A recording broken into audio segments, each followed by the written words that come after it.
इस वक्त आप देख रहे हैं इंडिया 24/7 लाइव टीवी। मैं हूं आपके साथ मधुमिता।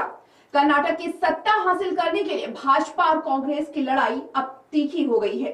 बजरंग दल पर बैन लगाने के कांग्रेस के वादे के बाद अब कर्नाटक के चुनाव में बजरंगबली सबसे बड़ा मुद्दा बनकर उभरते दिख रहे हैं।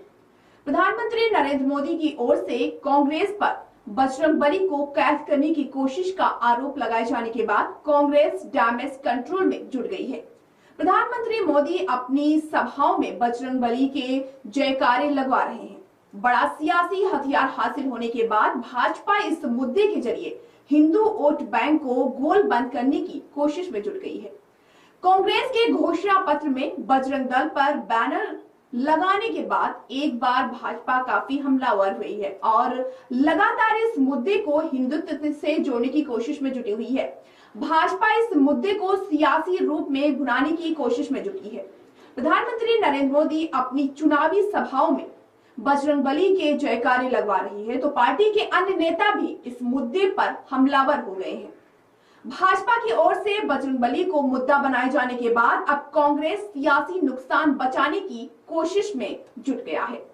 कांग्रेसी नेताओं के बयान और भाषणों में इसकी झलक भी देखने को मिल रही है। कांग्रेस की ओर से वादा किया गया है कि राज्य की सत्ता हासिल होने पर पार्टी पूरे राज्य में हनुमान मंदिरों का निर्माण कराने के साथ ही पुराने मंदिरों का जीर्णोद्धार भी कराएगी। कांग्रेस का ये सियासी दांव भाजपा के तीखे हमलों से बचने का रास्ता माना जा रहा है। दरअसल कर्नाटक के विधानसभा चुनाव में अभी तक भाजपा के मुकाबले कांग्रेस थोड़ा अच्छी स्थिति में दिख रही थी। कांग्रेस ने भ्रष्टाचार और विकास न होने के मुद्दे पर भाजपा को मजबूती से घेर रखा था। इसी बीच कांग्रेस के घोषणा पत्र में कई बड़े वादे करने के साथ ही बजरंग दल जैसे धार्मिक संगठनों पर बैन लगाने का भी वादा किया गया। कांग्रेस के इस घोषणा पत्र ने भाजपा को हमले का बड़ा सियासी हथियार मुहैया करा दिया। पार्टी के तमाम नेताओं के साथ ही प्रधानमंत्री मोदी भी इस मुद्दे पर कांग्रेस को तीखे हमलावरों के साथ घेरने की कोशिश में जुट गए।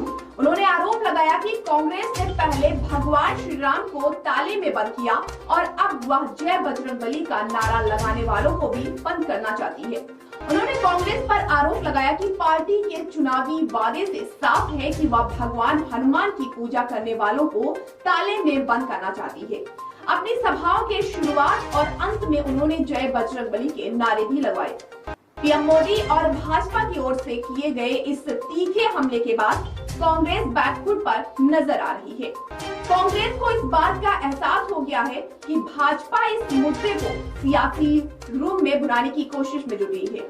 हिंदू मतों के गोल बंद होने के खतरे के मद्देनजर अब कांग्रेस की ओर से डैमेज कंट्रोल के तहत बड़ा वादा किया गया है।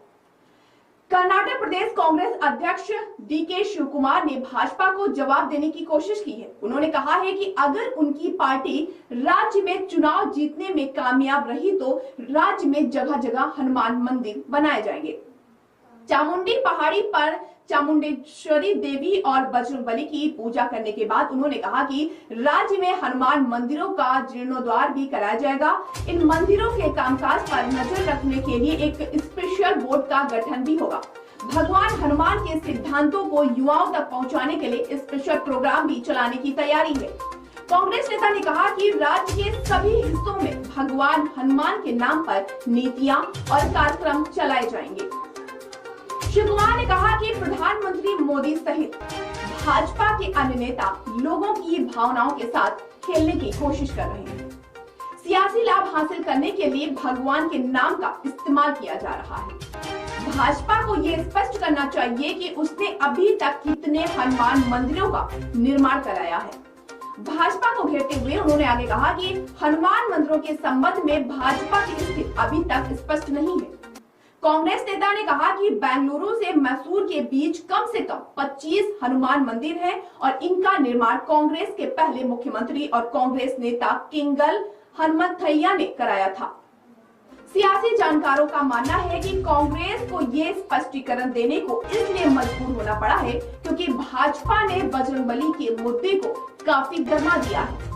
वहीं बजरंग दल के कार्यकर्ताओं की ओर से कांग्रेस के चुनावी वादे का तीखा विरोध किया जा रहा है। राजधानी बेंगलुरु समेत राज्य के कई इलाकों में बजरंग दल के कार्यकर्ताओं ने हनुमान चालीसा का पाठ करके विरोध जताया है। केंद्रीय मंत्री और भाजपा सांसद शोभा करंदलाजे ने भी पार्टी नेताओं और भाजपा कार्यकर्ताओं के साथ हनुमान चालीसा का पाठ किया। भाजपा ने इस मुद्दे को इतना गरमा दिया है कि उसे सियासी लाभ मिलने की स्थिति बनने लगी है। कांग्रेस के चुनावी विवादों के बाद किए गए कुछ सर्वे में भाजपा की स्थिति में सुधार होता दिख रहा है। इसे भाजपा की ओर से हिंदू मतों को गोलबंद करने की कोशिश का नतीजा माना जा रहा है। यही कारण है कि कांग्रेस अब डैमेज कंट्रोल में जुट गई है। अब ये देखने वाली बात होगी कि कांग्रेस को इस काम में कहां तक कामयाबी हासिल हो पाती है। तो बना रहेगा खबरों का सिलसिला, देखते रहिए इंडिया 24/7।